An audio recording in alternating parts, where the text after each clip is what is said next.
Eco na green flag ng Pinoy movie lovers at todo ang suporta sa local films.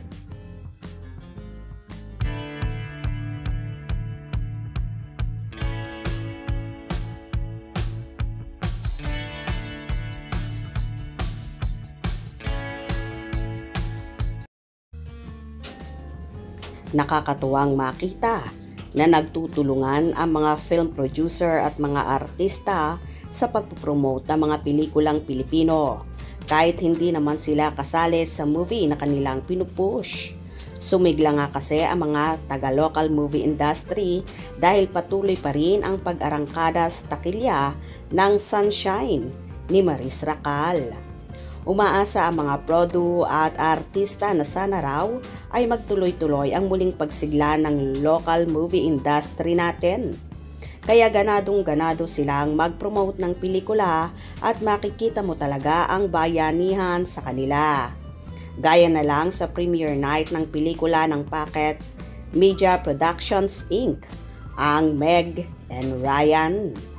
Aba, ang aga-aga ni Jericho Rosales sa red carpet event ng pelikulang yon. Siya ang kauna-unahang artista na dumating, kaya napaaga tuloy ang pagsisimula ng program dahil nasa venue na nga ang mga premyadong aktor. Napagkamalan pa nga ng iba na isa siya sa cast ng Meg and Ryan dahil ang agang nga niya sa event. Maski si Eco ay naaaliw dahil nauna pa siya sa cast members at sa mga bida ng pelikula na sina Ryan Ramos at JC Santos. Pero marami ang pumuri sa ginawang yon ni Eco na nag-green flag nga agad siya ng Pinoy movie lovers sa online world. Look at these names. Oh my God. Hey JC. Hey Ryan. Meg and Ryan. Congrats, guys.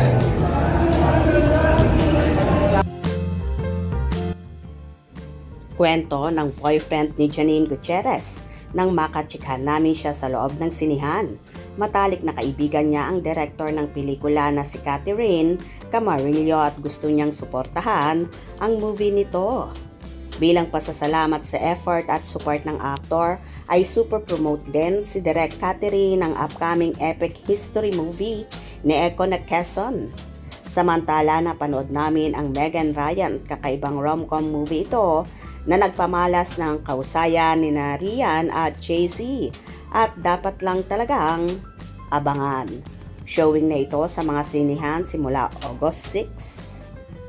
Hindi pa po, pero subaybayan po natin, abangan po natin Quezon, our very own Jericho Rosales. Yes! Guys, dito na of course, supportahan natin ang pelikulang Pilipino. Maraming magandang pelikula na lalabas ngayon.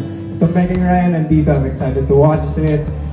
Thank you for your support sa, sa Philippine cinema. Pagpatuloy po natin itong ginagawa natin. Maraming salamat. I'm so happy to be here. Yes! Palakpakan natin again Mr. Jericho Rosales! Alright. Alam nyo, lalo na yung mga batchmates. Ganito nga ang suportang ipinamalas ni Jericho sa local movie na pagpapakita lang talaga ito na dapat silang mga artista ay nagbabayanihan at sila mismo ang manguna na suportahan ang lahat ng pelikulang Pilipino para mas lalong sumigla at mabuhay ang movie industry. Good job Eco at isa ka sa huwara na tangkilikin ang sariling atin at ang mga pelikulang Pilipino. Kaya guys, this coming October 15, wag na wag kalilimutan ang movie na Quezon na historical film na may kinalaman sa bansa natin at sa nagdaang Pangulong Manuel L. Quezon. Be there sa mga sinihan na malapit sa inyo.